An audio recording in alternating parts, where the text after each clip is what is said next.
welcome back. You're still watching Good Morning Namibia.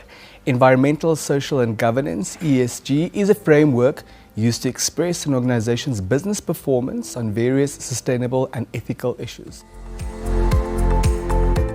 And I'd like to think that there are huge amounts of pull factor or carrots of why companies should subscribe or embrace this. In one sense, it's a real opportunity for innovation and for distinction.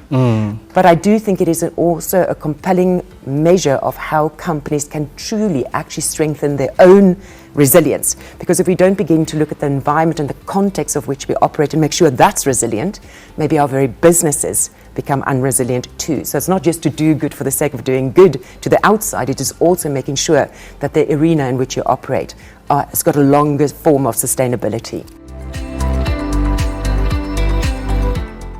That's a slightly more complicated question, and I think in that sense it will vary from business to business. The one thing that I would kind of instinctively respond to that is there's no one fits all. So we can't kind of go and create a checklist to say here is the way that you could measure it for all companies in exactly the same way.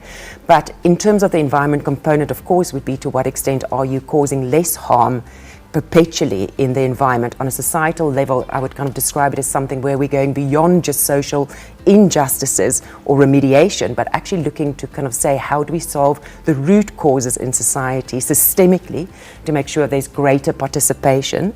And then from a good governance perspective, of course, how can we begin to make sure that we can truly trust our organizations in playing the role that they say they do, and that we can rely on that. So that's in very simple forms how you would measure that, but definitely lots more to say on that on a detailed level per organization group. I think that is a very important question, and I would like to begin to think the first misconception is that it is just traditional CSI as opposed to embracing this new evolution that ESG is presenting.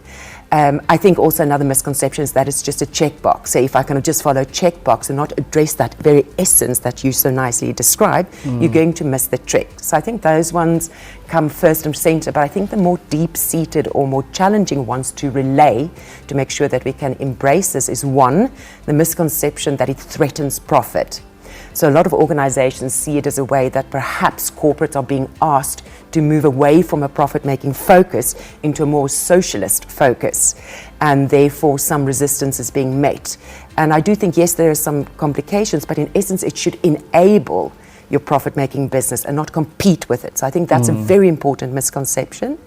And then I think especially in Southern Africa, the other misconception that I think we should really address is that it is not the private sector beginning to encroach on public sector responsibility, but it's rather actually all of us working together more collectively, more intelligently to actually look at our entire society and to make sure that's more resilient. But it's not private sector doing the public sector's role.